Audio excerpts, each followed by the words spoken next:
Meus amigos e minhas amigas, bem-vindos a todos e a todas ao canal do Instituto de Economia da UFRJ.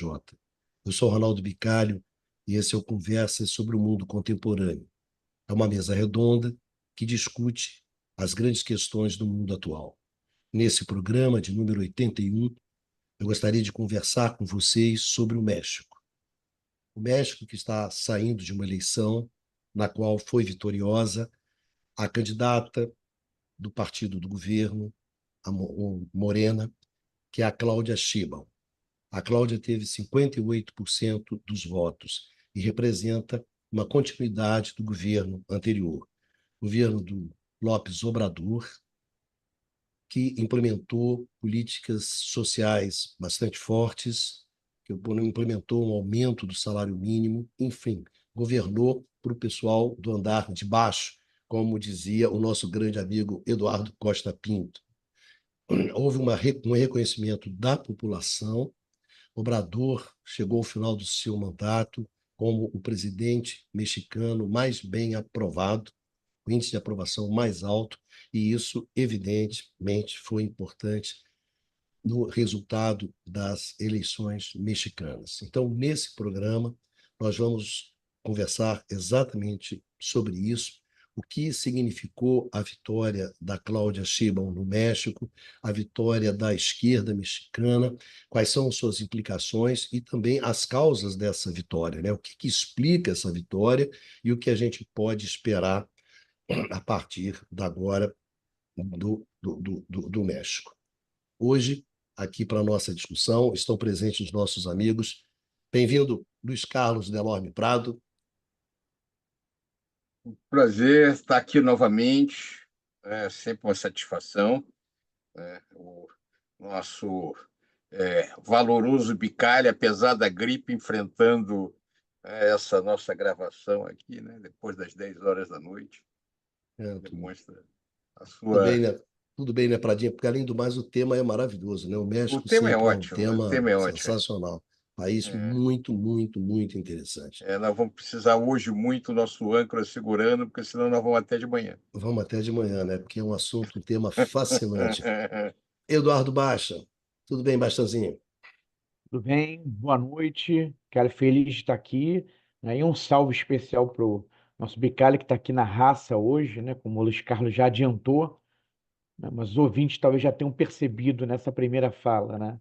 Está combalido com uma gripe, mas que firme e forte. É isso. Obrigado, Baixazinho. Numa Mazati. Tudo bem, Numazinho? Vamos Tudo lá para bem. o programa Boa 81, noite a gente. todas e todos. Vamos para o México hoje. Vamos para o México, né? Lembrando que nós já fizemos, né, Baixa, um programa sobre o México, lembra? No início do Conversas, né? Ali na Na época pandemia, da na pandemia, época da pandemia. e era uma época que o governo Obrador não estava bem, lembra? O governo do Não, Obrador não foi não. bem na pandemia, né? Mas deu a volta por cima e faturou uma vitória acachapante no México. Para começar, então, Baixazinho, começa contigo. Bom, boa noite, Bicalho. Acho que eu começaria chamando a atenção para o seguinte aspecto, né? Quer dizer, eu fiquei muito impressionado, né, com o tamanho da vitória que a Cláudia Sheinbaum, é assim que eles falam, né? Acho que seria Sheinbaum, se fosse a pronúncia correta, mas enfim. Mas eu fiquei muito impressionado com o tamanho da vitória dela, né? Levando em conta que o México é um país que está com um problema de segurança pública, né, é, muito importante, tá? Um país que na região norte, em particular, tá? O narcotráfico tem uma presença muito forte, uma penetração muito forte, tá? É, o governo Obrador, né, você comentou ali do período da pandemia, no começo da pandemia, inclusive, foi um governo que adotou um discurso negacionista, tá? Tal como o então presidente do Brasil. Então, diante de tudo isso, né, quando as pesquisas já mostravam, mas fiquei um pouco surpreso, não acompanhando tanto assim o dia a dia do México com o tamanho da vitória. Mas aí, quer dizer, nas redes, eu vi uns dados oficiais, de órgãos oficiais do governo, né, que foram colocados pelo professor Matias Vernengo, da Bucknell University, nos Estados Unidos, e, para mim, explicaram tudo, tá?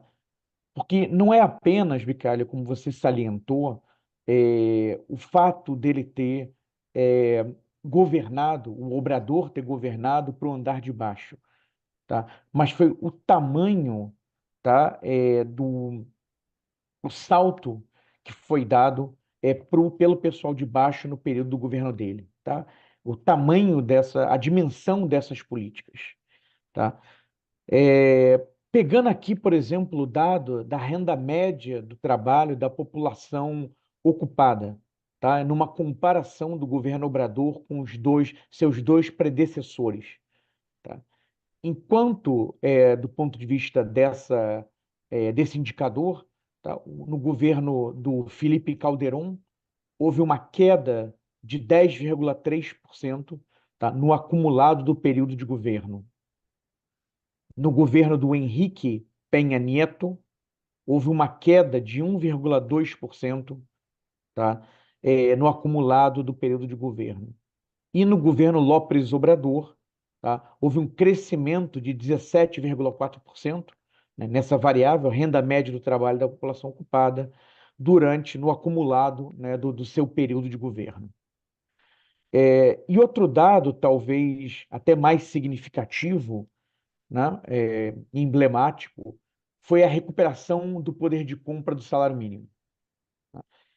Enquanto que no governo Felipe Calderón, tá, essa recuperação de poder de compra do salário mínimo foi de 0,5% no acumulado do período de governo. No governo Henrique Peña Nieto, foi uma recuperação de 13,8%, tá, no acumulado do período de governo. E no governo do López Obrador, foi uma recuperação de 116% no acumulado do período de governo. Então, quer dizer, a diferença é abissal, tá? Entre o que o López Obrador entregou para a população mais pobre, de mais baixa renda no México, em relação aos governos anteriores, tá? E isso levando em conta também que o governo Obrador pegou o período da pandemia, como a gente destacou, que foi um período muito complicado, um período de dificuldades econômicas, tá? E isso está considerado aqui quer dizer, esse período está contemplado nos dados aqui que eu apresentei agora há pouco. E a Cláudia Sheinbaum, ela está comprometida com essa política, né? Quer dizer, ela quer é um compromisso dela, tá? Dar continuidade a essa política do governo López Obrador. Tá? Então, ela tem uma meta, tá? Está estabelecido no programa dela uma meta para que em 2030 o salário mínimo no México alcance o máximo histórico, que foi de 1976. Tá?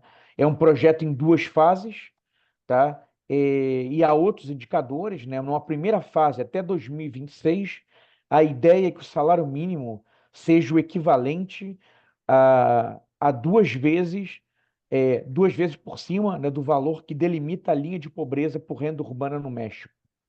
E depois, numa segunda fase, até 2030, que alcance o equivalente a 2,5 vezes, né, esse valor, né, da linha de pobreza por renda urbana no México. Tá?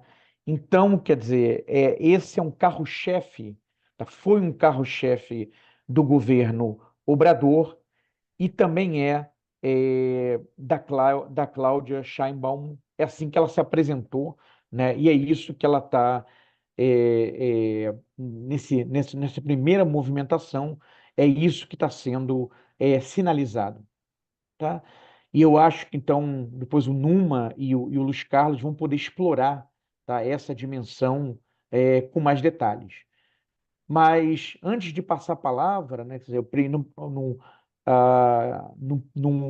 no primeiro momento, eu queria falar um pouco dessa, em princípio, perplexidade que eu tive, né, observando o resultado eleitoral, né, e como esses dados, para mim, foram definitivos, né, na explicação, né, dos porquês dessa vitória tão significativa da candidata do governo, tá? Mas eu queria chamar atenção para alguns aspectos, tá, da economia mexicana, tá, e na comparação com, por exemplo, o Brasil e a Argentina. Brasil, Argentina e México são as principais economias da América Latina. Mas o México é um caso muito idiosincrático na comparação com os outros dois países.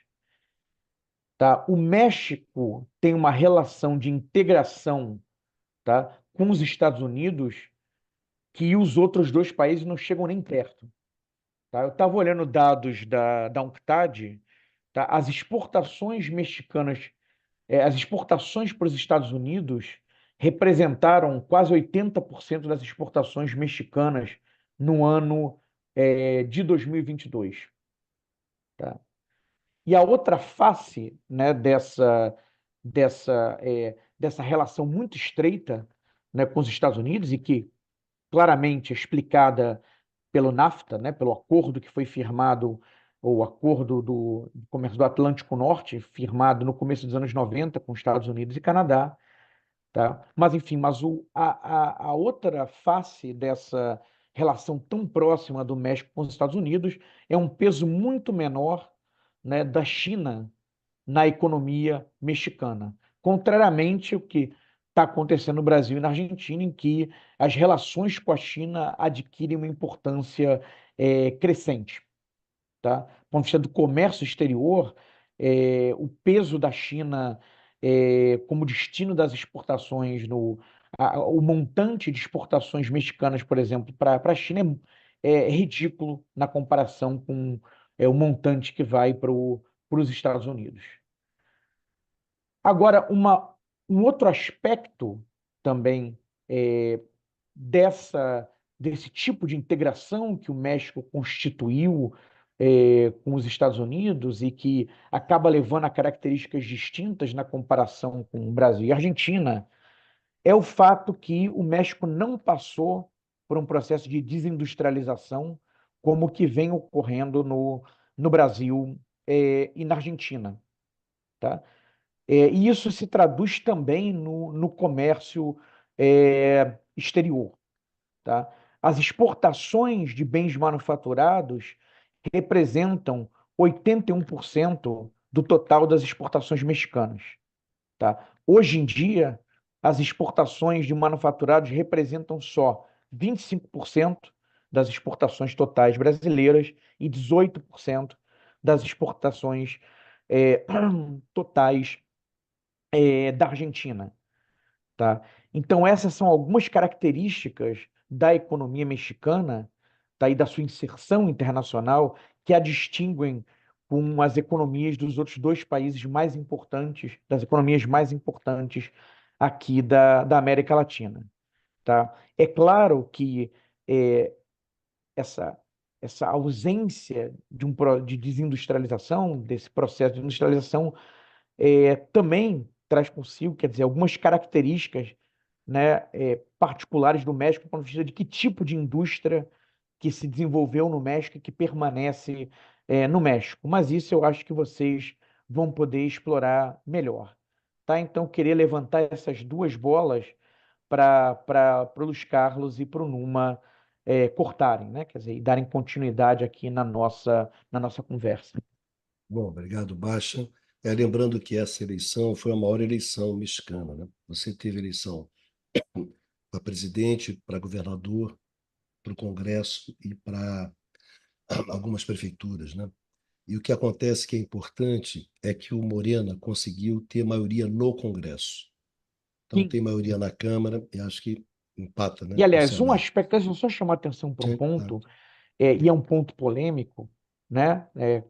Como proposta, né, de governo, a Cláudia Sheinbaum pretende levar adiante 18 reformas. Algumas dessas reformas são polêmicas, né? Por exemplo, uma reforma do judiciário, então, o aumento do peso da Guarda Nacional, né? Que alguns entendem que estaria militarizando a segurança pública no México, e ela vai ter, né, quer dizer, o seu partido tem maioria no Congresso para passar Isso, essas reformas. Então, esse é um aspecto também, já que você mencionou, eu ia falar mais isso. adiante, acho que chamar atenção para esse ponto também é importante nesse começo, né, nesse primeiro desenho do governo Claudia Sheinbaum sucedendo, né, dando continuidade ao governo Lopes Obrador. Uma outra coisa importante é que foi uma das eleições também mais violentas, né? Você tem Uhum. uma violência política crescente no México, né? Tem várias dimensões, principalmente a partir dos anos 2000, né? Principalmente a partir do governo do Felipe Calderón, através de uma política, né, de enfrentamento da droga, enfim, tudo isso. Então, foi a eleição mais violenta no México, caracterizando também essa dimensão de violência política do país, né? E o México tem um Pradinho, histórico de violência, isso. né, em eleições, mas essa foi ainda mais, né? Uma 17 violência, mortes de candidatos, é gente. isso. E 17.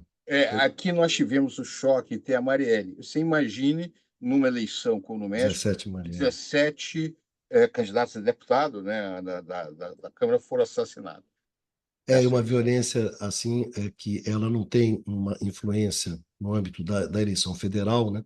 Mas no caso das eleições locais, essa violência ela tem um peso, né? A taxa de assassinato por 1.000 habitantes no México é superior à do Brasil. É, a, Embora, em termos de números absolutos de homicídios, o Brasil seja maior, o Brasil tem 45 mil, alguma coisa em torno disso, e o México em torno de 33. Quando você pega per capita, o número de homicídios no México é maior que no Brasil. Então, são duas sociedades muito violentas, mas apesar dos nossos problemas com o crime organizado, nada se compara à situação mexicana. Bom, Bem, Alguns usam a palavra, né, do risco de mexicanização do Brasil, com o crescimento de milícias e afins, né? mas, Pradinho, bem, vamos lá. Veja, eu acho, com o meu viés de história econômica, eu não consigo me conter, a não ser de quando a gente pensa no México, nós temos que sempre lembrar que entre 1910 e 1920, o México vai ser o primeiro país das Américas que passa por uma das grandes revoluções sociais do século XX.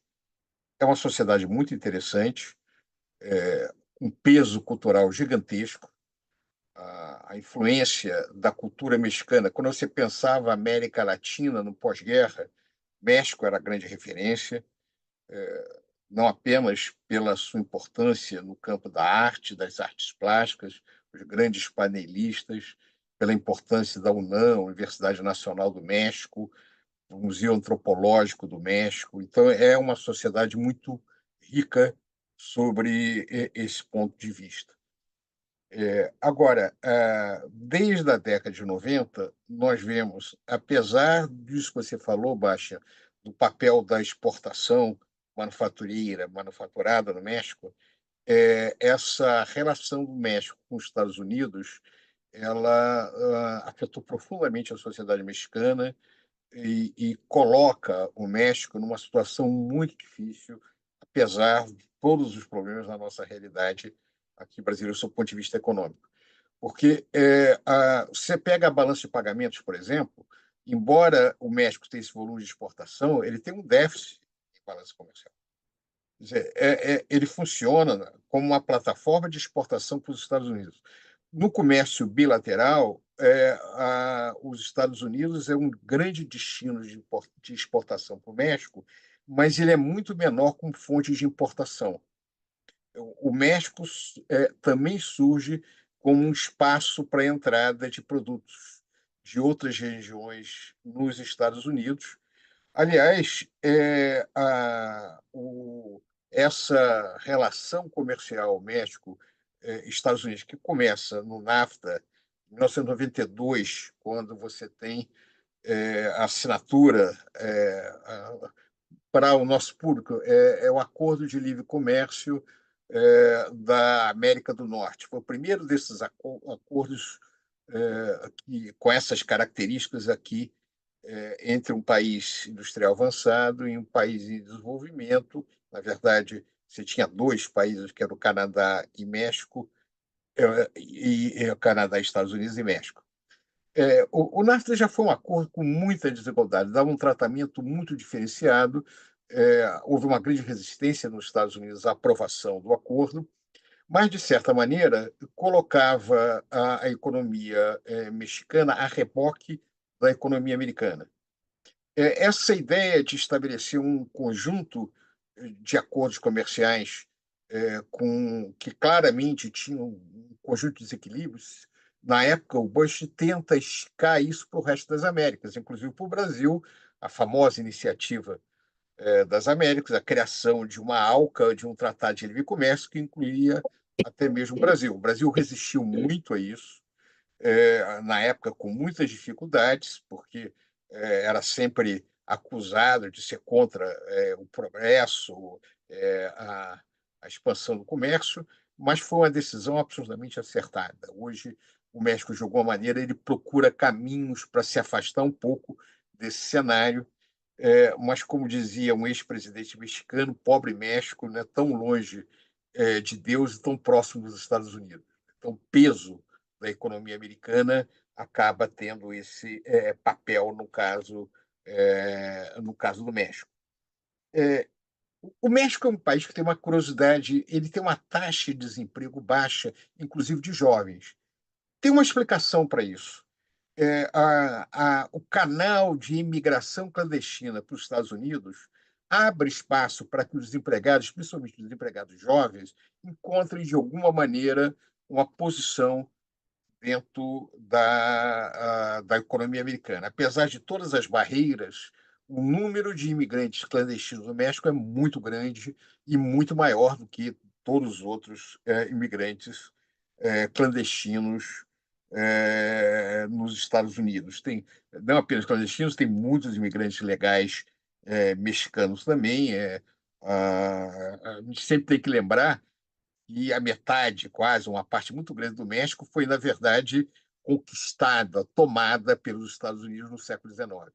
Hoje, Califórnia, Texas, uma área muito grande era, no passado, o México, e com as guerras dos Estados Unidos contra o México, acabam sendo incorporados ao México. Outra característica é que a economia mexicana, nos últimos 10 anos, cresceu pouco mais de 2,1%. Mas é uma economia que, quando a economia americana cresce, ela puxa a economia mexicana.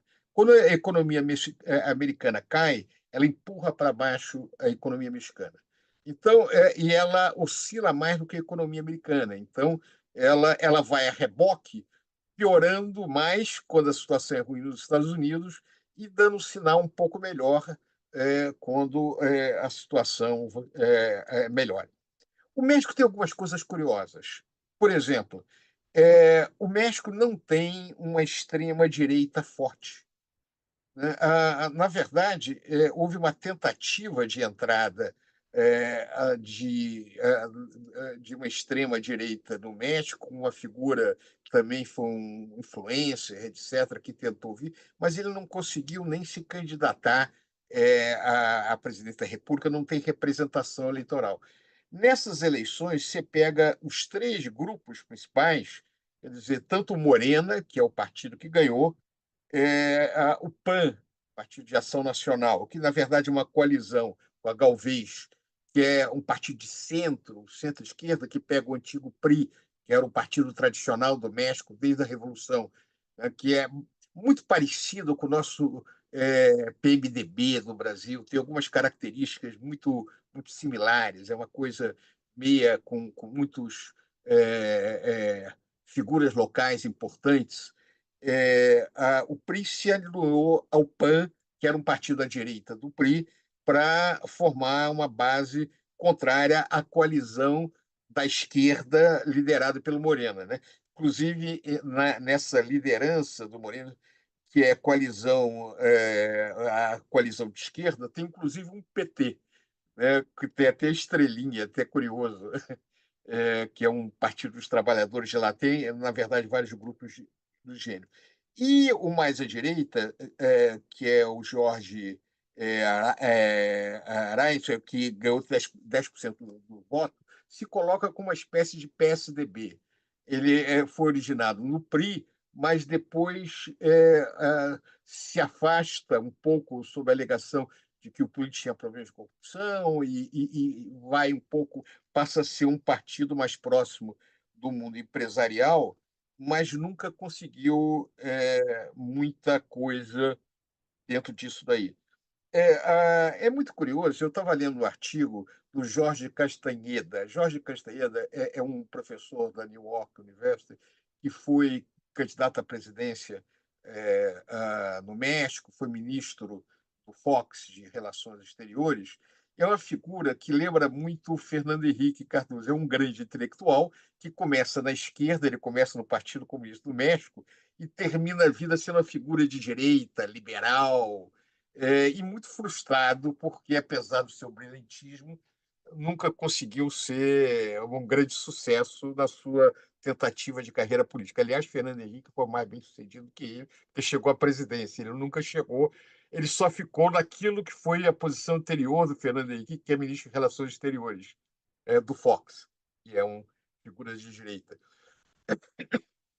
Então, há muita crítica a essa posição do México.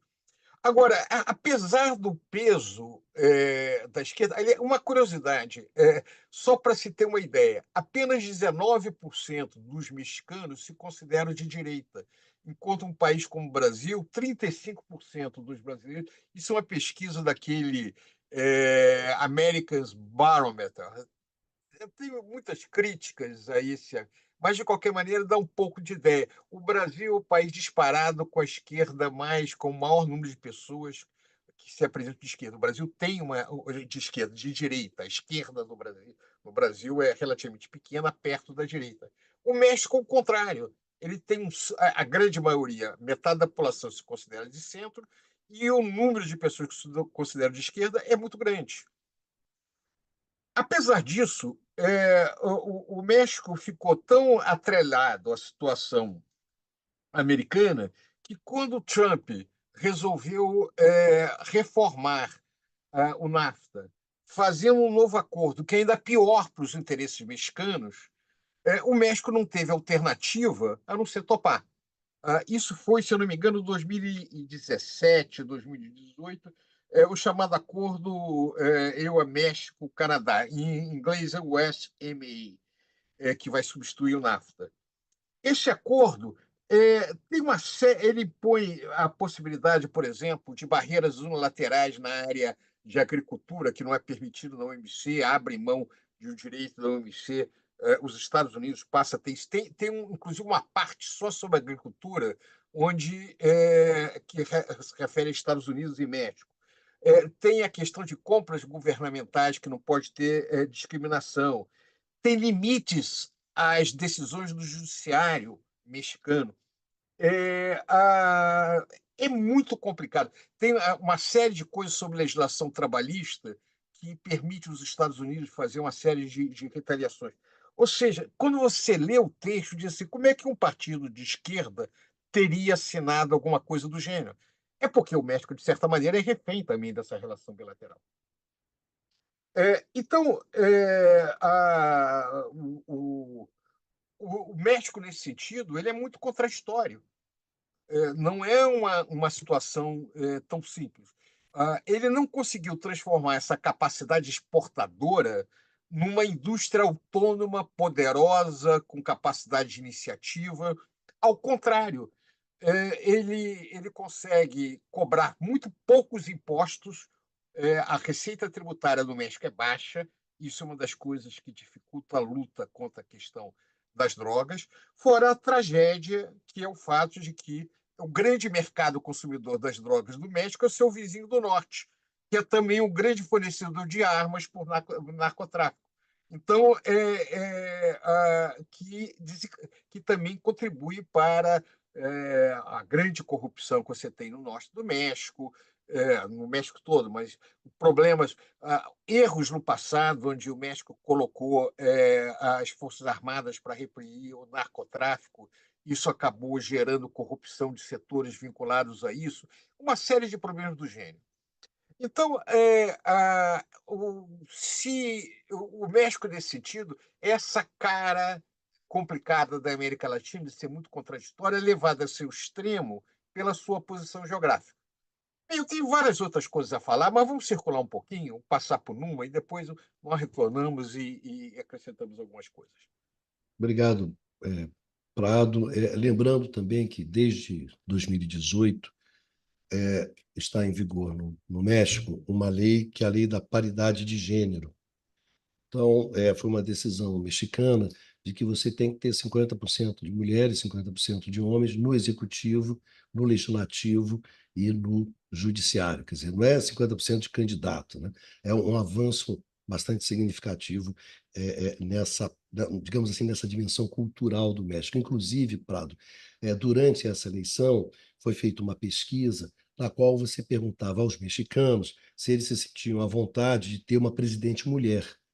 E de cada 3 mexicanos, 2 responderam que sim, não tinha problema nenhum de ter um presidente mulher, e independente de serem homens ou mulheres, quer dizer. Então, isso demonstra um avanço, né, importante na Uma dimensão coisa curiosa é cultural. o seguinte: no México, mesmo o partido de oposição é favorável ao direito de escolha, a questão do aborto, a agenda de costumes. E olha que o México, comparado com o Brasil, é uma sociedade de costumes conservador.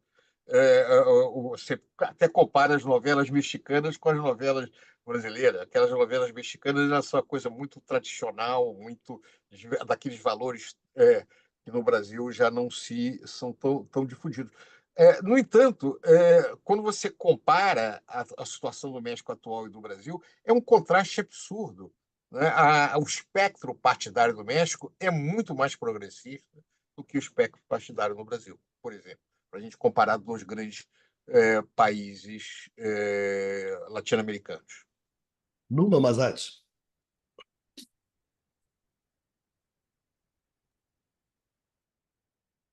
Os camaradas já falaram de bastante, de vários aspectos importantes, né?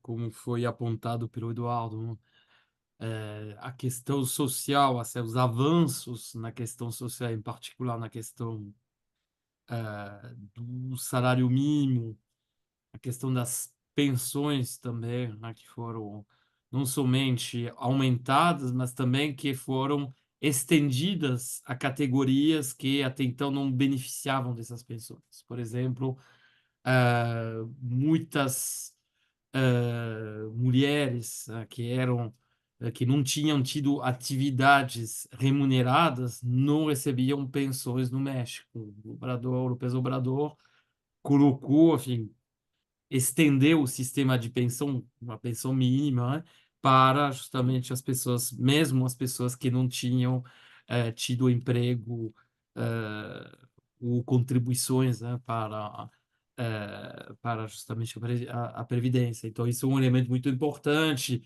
particularmente nas áreas rurais, né, onde comparável, aliás, o que tinha sido feito, né, no governo Lula, né, e isso, obviamente, vai trazer um grande apoio popular. Acho que a questão que é colocada, acho que talvez seja importante dizer que os avanços sociais e o aumento da renda, particularmente para os trabalhadores menos qualificados, são elementos muito significativos, né? O salário mínimo, em termos reais, aumentou de quase 90%, então isso é muito significativo. Só que tem que relembrar dois elementos. Primeiro, que o salário mínimo no México era considerado entre os mais baixos, os menores da América Latina, né, comparado ao nível, ao PIB per capita, né, e continua, assim, em termos de parcela do PIB per capita, abaixo de muitos países. Outro elemento que, na verdade, isso foi já apontado pelo Eduardo, né? hum, os governos anteriores fizeram muito pouco. Então, não é que o López Obrador fez bastante, mas não foi tampouco uma revolução absoluta. O ponto é que os governos desde, na verdade, a década de 80 e desde a conversão do próprio PRI a políticas neoliberais, que, na verdade, começam no México antes de outros países, antes, por exemplo, do Brasil, né? Já em meados, na verdade, da década de 80, o México já entra, na verdade, nesse modelo de economias neoliberais, né? Então, o que a gente observa é que havia uma estagnação há muito tempo, inclusive em certos períodos de uma queda dos salários reais no México. Tá? Então, tem o que fez o López Obrador é, na verdade, tentar recuperar, né, parte desse atraso, né? Como foi apontado pelo Eduardo, a gente está observando no caso do México, salários reais que ainda são abaixo, dos que podiam ser observados no final da década de 70. Né? Então, a gente está realmente numa situação muito peculiar. Então, isso acho que é um ponto que tem que ser colocado. Depois, apesar desse relativo, sucesso nas políticas sociais e do enorme apoio popular que isso ganha, enfim, que isso dá a López Obrador, o desempenho econômico do México em termos de crescimento econômico continua pífio do governo López Obrador. Obviamente, você teve o período da pandemia, mas não é inútil relembrar que no ano anterior à pandemia, em 2019, houve recessão econômica no México, a queda de menos 0,2% do PIB mexicano, tá? E um crescimento médio durante o mandato do López Obrador vai se estabelecer por volta de 1%, um pouco abaixo de 1%, que é muito pouco para um país com características heterogêneas em termos de estrutura econômica e com nível de renda relativamente baixo, como o caso do México. E, nesse sentido, a convergência da economia mexicana em termos de PIB per capita com a economia americana não está acontecendo. Na verdade, continua tendo uma divergência. Interessante observar que a taxa média de crescimento do México, desde que entrou oficialmente no NAFTA, esse acordo de comércio e produtivo também norte-americano, apresentado em detalhes pelo Luiz Carlos, a taxa de crescimento média do México, então, de 94 para cá, em 30 anos, foi um pouco abaixo de 2%. É muito pouco. E, portanto, o México, só relembrando, o discurso do presidente Salinas, que era o presidente mexicano, que assinou, que preparou, assinou um acordo e estava na presidência quando o NAFTA foi inaugurado. O grande objetivo, num discurso famoso foi famoso no México, que fez o Salinas, era a promessa justamente dessa convergência da renda per capita mexicana com a renda per capita americana. Isso não aconteceu. Tá? Da mesma forma, outro trecho famoso desse discurso era que o presidente Salinas falou: desejamos exportar mercadorias, não pessoas. Obviamente, com a ideia de desacelerar, de, inclusive, reverter, os fluxos migratórios do México para os Estados Unidos. Não dá para dizer que isso foi tampouco, esse objetivo foi tampouco atingido. Tá? Nesse sentido, e aí é uma versão, se pode existir, mas no caso do NAFTA porque justamente tem essa enorme assimetria de nível de desenvolvimento econômico entre Canadá e Estados Unidos de um lado e México do outro, mas o NAFTA é uma versão ainda piorada do Mercosul. Tá?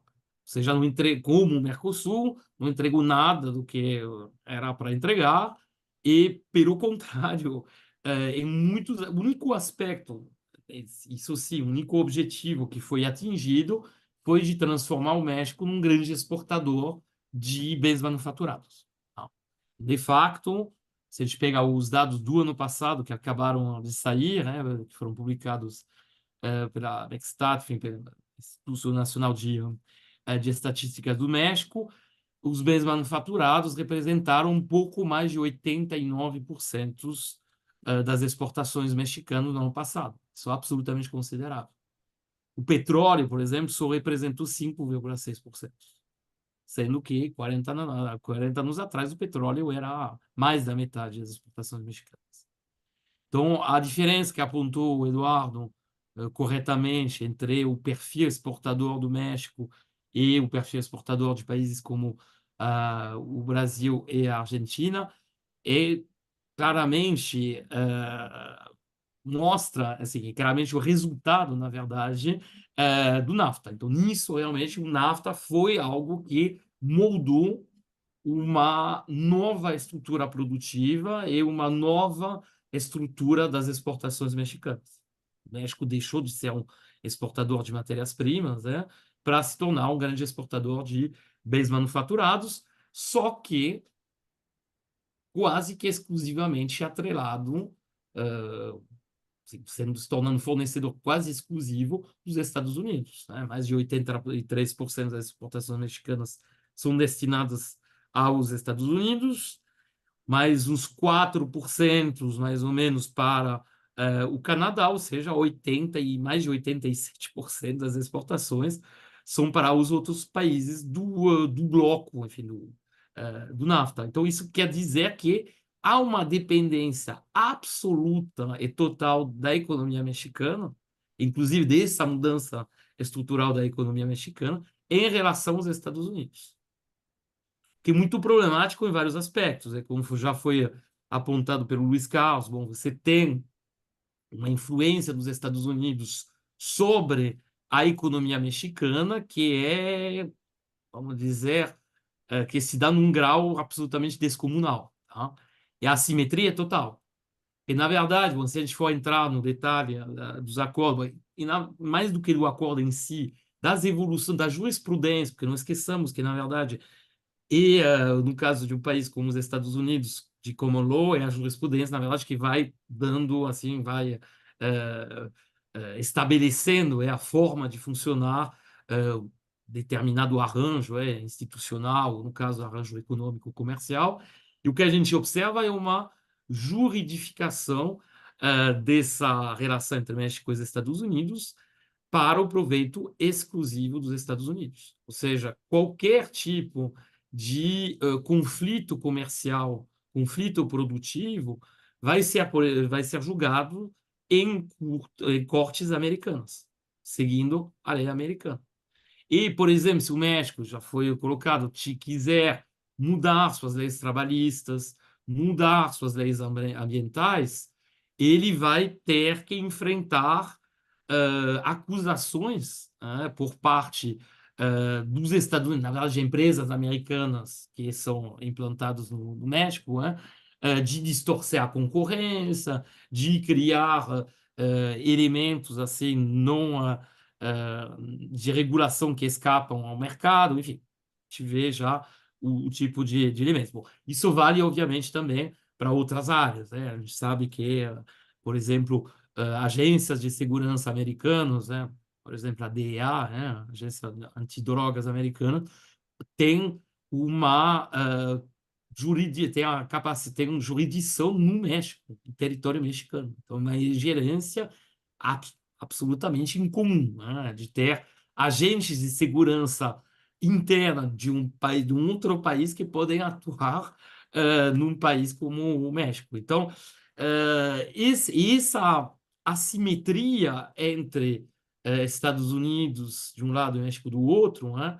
Ela obviamente não foi revertida pelo López Obrador, inclusive ele não fez muita questão, tirando alguns discursos voltados para determinados setores, mas os discursos oficiais, os encontros, numerosos encontros oficiais que houve, né, entre autoridades mexicanas e americanas, ou entre o próprio Obrador e, no primeiro tempo, o Trump e, posteriormente, o Biden, em todas essas ocasiões, houve a reiteração do compromisso mexicano em alimentar, continuar a cultivar a amizade com os Estados Unidos, a interação com os Estados Unidos, etc. Então, essa dependência é algo absolutamente colossal. Tá? E, de fato, isso cria um outro problema, que é o atrelamento do México ao ciclo econômico americano. Então, como não há nenhuma diversificação dos destinos de exportação, quando a economia americana enfrenta um problema, isso foi muito nítido na crise financeira, que se transforma em crise econômica em 2008, 2009, o problema havia era demultiplicado no caso do México. Tá? Em 2009, 2010, as consequências justamente da crise nos Estados Unidos foram enormes. Enormes pela parte, obviamente, das exportações, né? E não esqueçamos também enorme também em termos de peso no balanço de pagamento na parte de transações unilaterais correntes, ou seja, das remessas dos mexicanos instalados nos Estados Unidos para seus familiares no México. Esqueçamos que as remessas, no caso mexicano, representam entre 3,5% e 4% do PIB. Pode não parecer considerável, mas no balanço de pagamento pesa muito. Tá?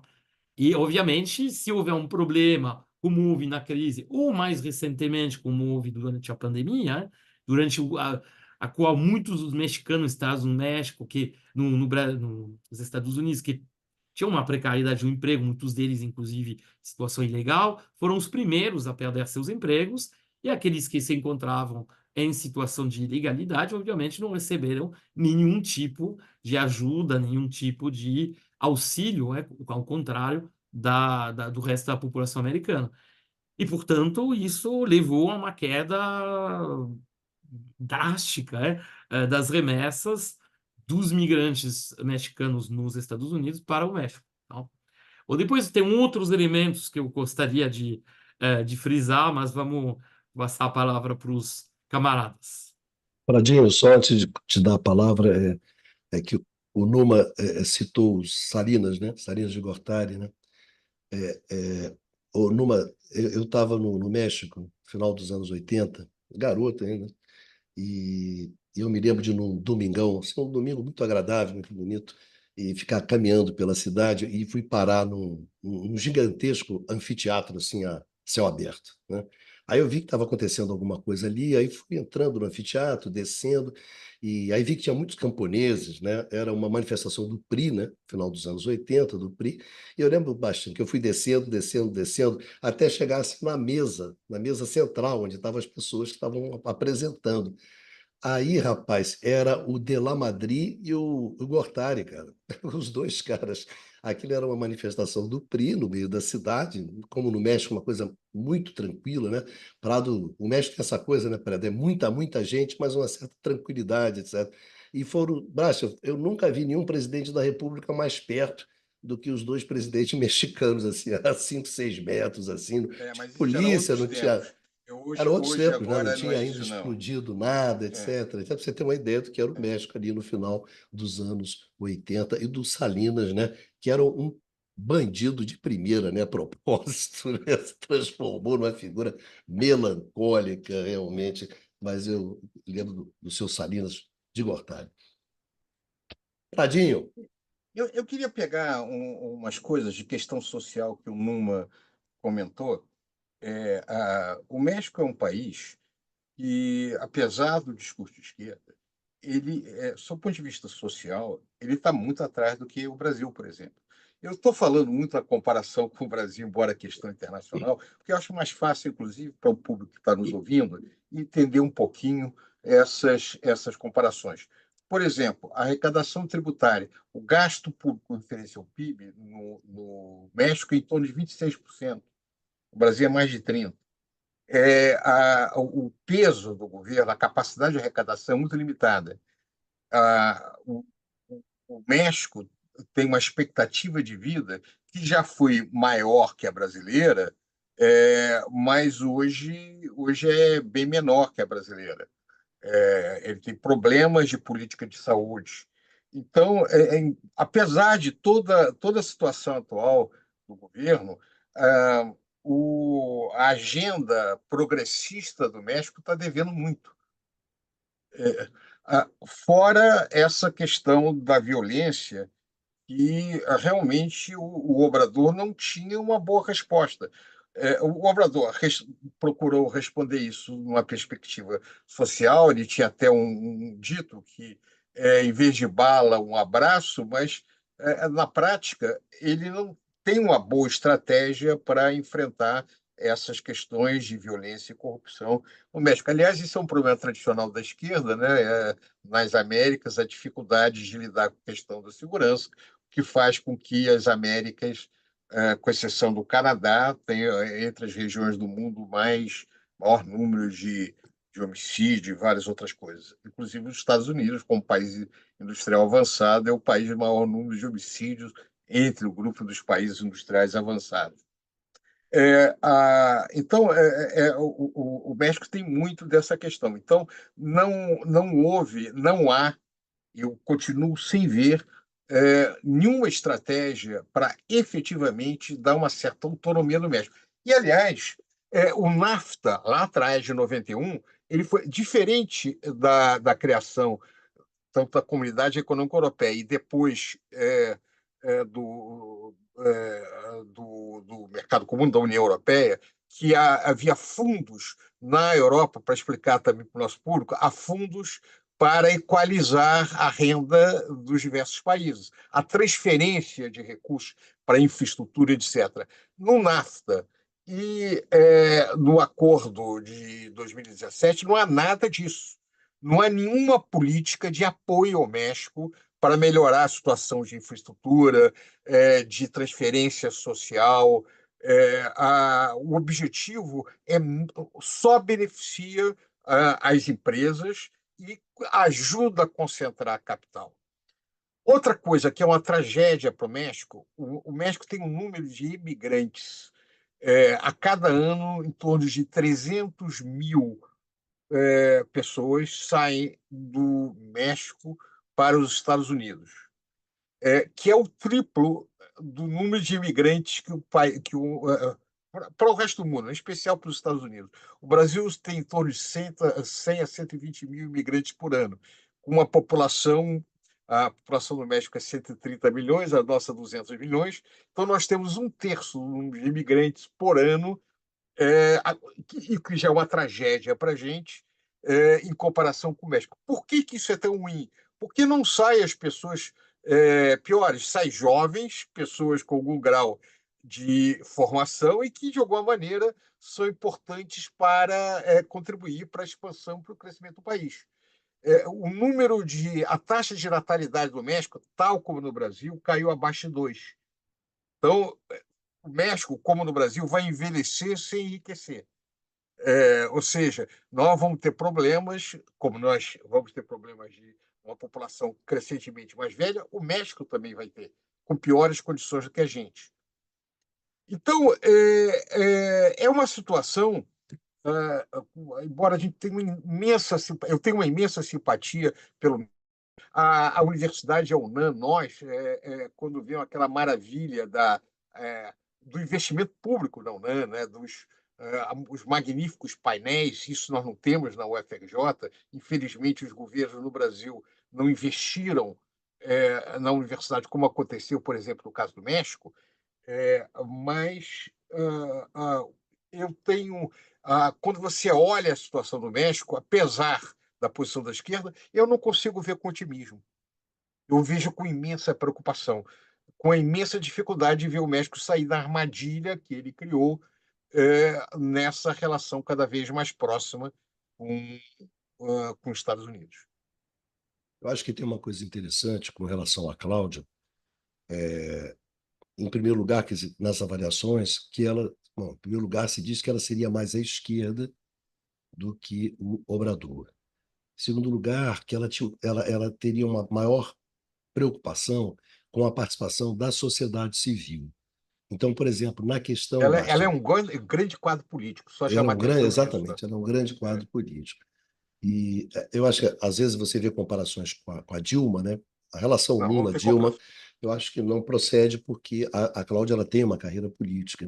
E um dos pontos ali, que é um dos pontos importantes, é a intenção dela de justamente de desmilitarizar o combate à violência, né?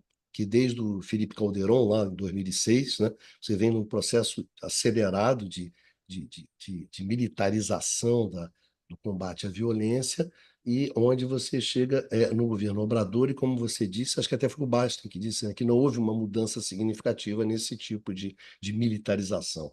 Então, E quer o dizer, papel dos militares cresceu no governo Obrador, cresceu, tá? Isso né, é o importante. Exército e a Marinha, exatamente. A Eles passaram a própria ocupar uma série de funções que não tinham. Isso, exatamente, exatamente. Eles ocupam, quer dizer, todos, digamos E é uma assim, instituição que tem prestígio na sociedade mexicana ainda, viu? Assim, mas basta assim, as atividades estratégicas você colocou na mão dos milicos, assim, sabe? É uma coisa meio esquisita. E a Cláudia, eu acho que ela se sente desconfortável com essa situação, né? Então há uma expectativa de qual é o tipo de questão chamaram que vai atenção que eles acontecer nunca aí. tiveram ditadura militar, tá? Como a gente teve. Durante muito tempo, o governo foi o PRI. Era um governo que tinha muitos problemas de corrupção na eleição, né? A indicação do sucessor eles chamavam dedaço, que era Dedaço. o, o Não, presidente anterior indicava seu sucessor, ganhava sempre, né? Durante muito Quando eu tempo. estava, não, quando eu encontrei lá os dois presidentes, estava no meio do dedaço, né? Era o Della Madrid indicando o Gortari, né? Era É. uma das coisas dessa tradição. Então, há uma expectativa, quer dizer, desse tipo de mudança que você vai ter, né, no governo da Cláudia, né? Ela não tem, assim, digamos assim, o carisma que tem a relação, né, direto com a população que tem o Obrador, mas tem, assim, muitas expectativas de como é que vai se caminhar esse governo. Eu acho interessante, principalmente em termos de comparação com o Brasil, que é uma questão, Bastianzinho, que assim, se você quiser ter alguma expectativa eleitoral, você tem que entregar para baixo, não é isso? E o Obrador entregou. O que se espera é a Cláudia vai ter condições de continuar entregando, quer dizer. Se você ouve os programas sobre o México, a questão toda, todo mundo fala no, não, e a questão fiscal, né? Você não consegue ver nada na televisão, nada que seja mais tradicional, que nunca, ela vai se ferrar porque ela vai ter a questão fiscal, etc, Mas etc, ela tem etc. 60% da Câmara. É uma situação completamente diferente. No Brasil, Isso. você tem um governo, um executivo de esquerda, mas tem um Congresso profundamente conservador. No modelo mexicano, até porque isso não é possível, você tem algumas vinculações diferentes. O Congresso, a preocupação, inclusive, dos conservadores, são as reformas contra o interesse empresarial que uma figura como a Cláudia pode fazer. Isso você vê bastante. Por outro lado, né, viúvas de alguma coisa que não teve, de um governo mais conservador, tradicional, tipo o Castaneda, reclama de que nada muda, na verdade continua o populismo, etc. Então, o problema do México é que quanto mais muda, mais parece com o passado. O México tem uma continuidade, algumas vezes meio assustadora, né? Você não vê efetivamente as coisas, as placas tectônicas não se movem muito fortemente no caso mexicano. Eu gostaria de fazer uma pergunta para vocês, que isso eu ouvi também em alguns comentários, é que é uma dificuldade de você ter uma colaboração maior entre Brasil e México, em função de uma certa similaridade de indústria, de pautas de importação e exportação, ou seja, que nós seríamos muito mais, digamos assim, mais competidores do México do que parceiros. Então a gente só teria uma parceria lá na parte automotiva e nada mais, e tinha dificuldades de avançar nisso, né? Como eu vi isso, deixa eu colocar aqui para vocês, aproveitar que vocês estão aqui. Eu acho que não é isso não, sabe, Bicalha? Mais uma vez é que o Brasil tem um posicionamento geopolítico necessariamente muito diferente do México. Eu já participei de várias reuniões internacionais em posições de governo. O México, nas negociações, ele acaba sendo muito um porta-voz do americano, necessariamente, na região. Pelos, ele é país da região disparado, talvez até mais do que o Chile, que tem mais acordos de livre comércio. O México, ele que no pós-guerra ele tem uma posição diplomática muito importante, Bernardinho, está na como OCDE, né? Lembrando, né? Está na para não OCDE. ser, estava bem antes, mas É. de qualquer maneira o México tinha um papel muito importante nas negociações internacionais.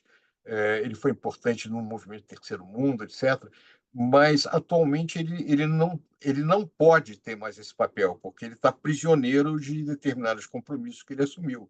Então, por exemplo, você pensar no México, por exemplo, no BRICS, não faz o menor sentido, porque o BRICS, essencialmente, busca algum grau de autonomia com referência ao chamado Ocidente, aos Estados Unidos e Europa, pelo menos no que se refere ao comércio internacional, tem uma postura inclusive, nos espaços internacionais, ter votos independentes, etc. Isso não é possível com o México. Não tem como, independente do governo.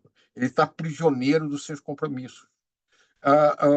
Na verdade, eu acho que o grande dilema do México é o seguinte: como reduzir o peso da economia americana dentro dele, apesar da sua geografia, e arrumar algum espaço de mudança estrutural.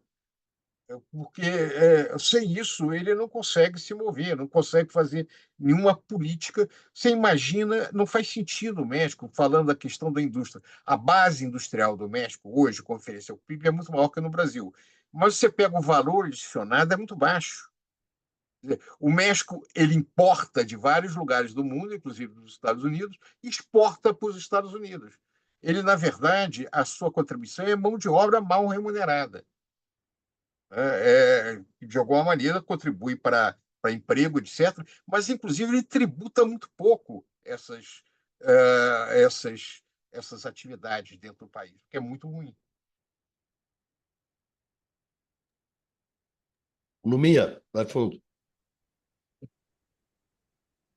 Não, concordo, né, com o que foi colocado. Nesse sentido, ao mesmo tempo, acho que é tão, pelo menos assim, em curto prazo, é tão difícil para o México conceber um afastamento em relação aos Estados Unidos, que deixaria justamente a possibilidade de uma transformação estrutural mais profunda, que é improvável que aconteça. Na verdade, espertamente, o López Obrador escolheu fazer o que dava para travar a batalha que dava para É. travar, que na Sem questão... confrontar, né? Sem confrontar os Estados Unidos em nada.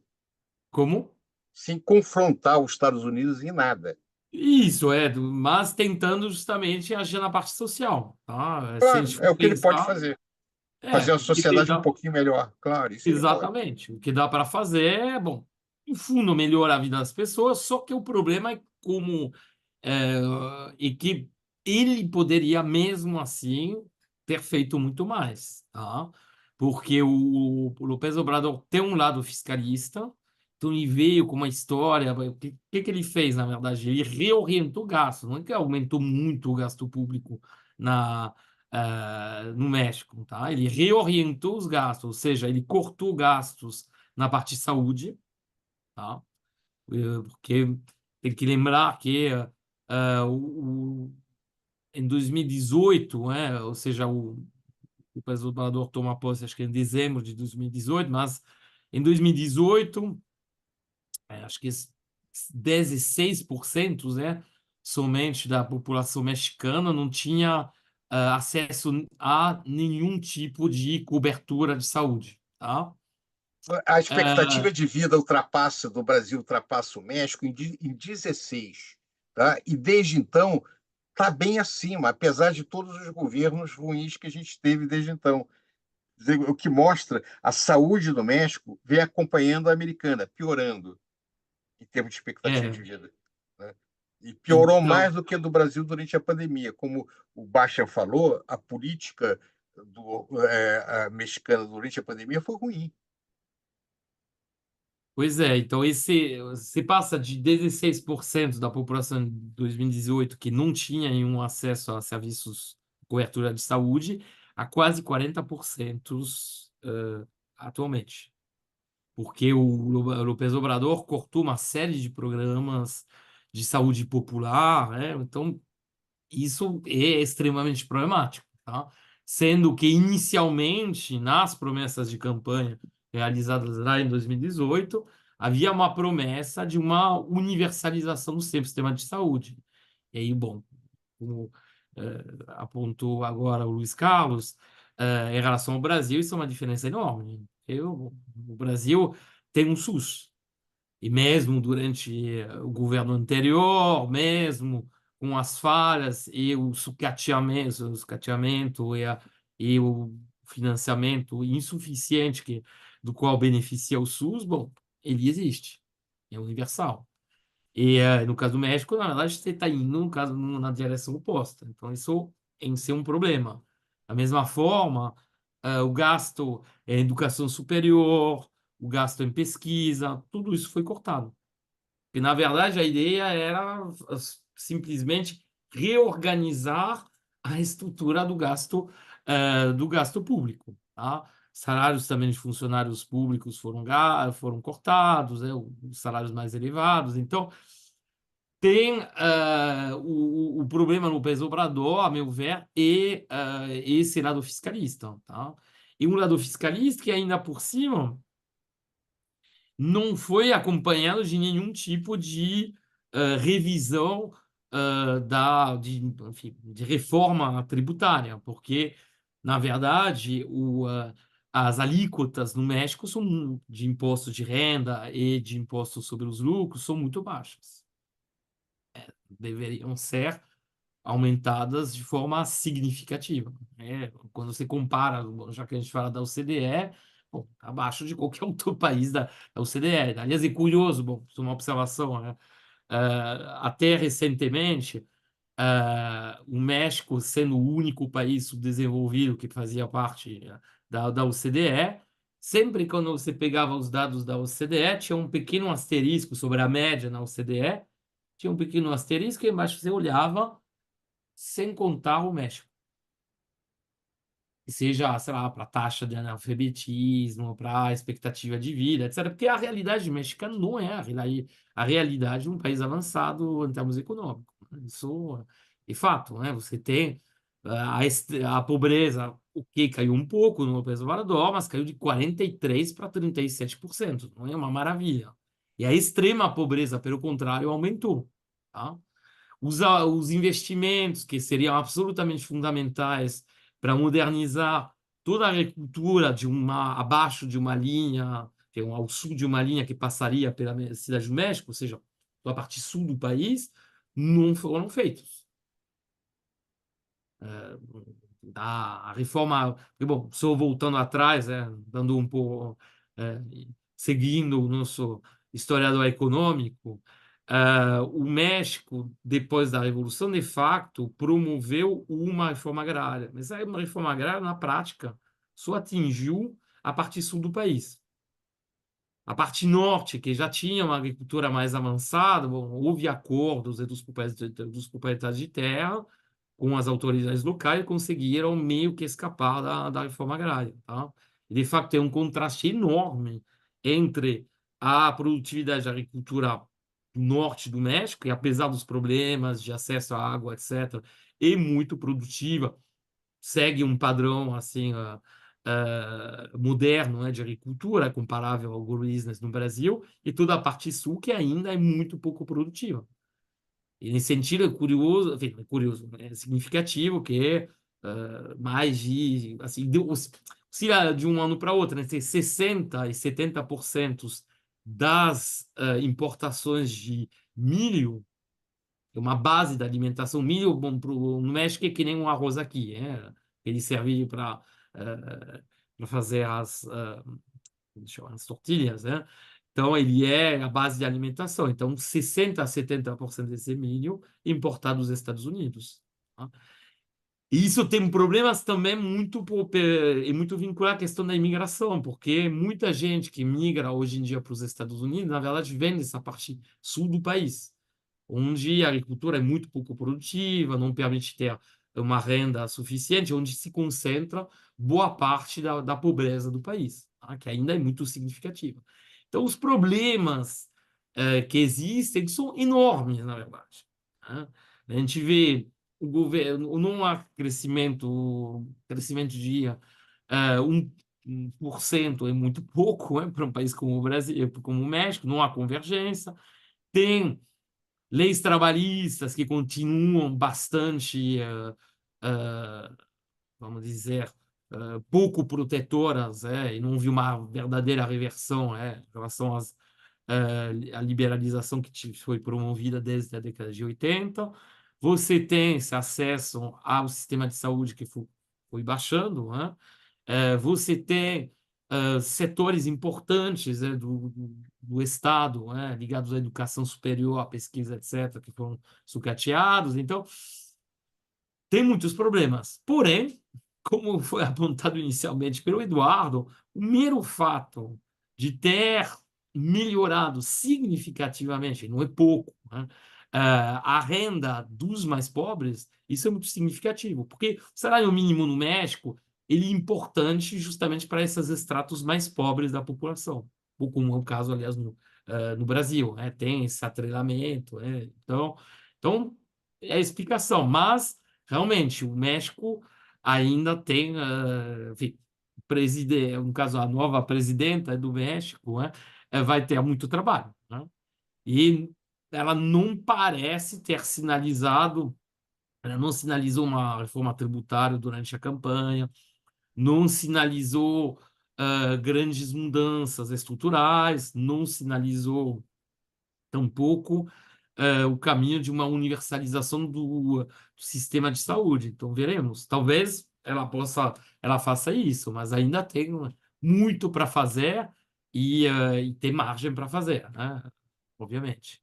Já que, bom, só encerrando, né, o México é um país que não sofre basicamente de restrições externas. Ele recebeu convite dos Estados Unidos lá em 94, então, pelo menos nessa parte, não tem problemas de restrição externa nenhum, tá? É isso. Bom, valeu, Numa. Obrigado, Numa. Obrigado, Prado. Obrigado, Eduardo Baixa, a vocês três, né, por esse papo aqui agradável sobre o México. E agradecer muito aos nossos amigos, às nossas amigas que nos acompanham nessas conversas sobre esse mundão de Deus. E a gente se encontra aqui no canal do Instituto de Economia da UFRJ, num próximo Conversas sobre o Mundo Contemporâneo. Vida que segue, se cuidem e, né, Pradinho, que viva o México. Viva o México.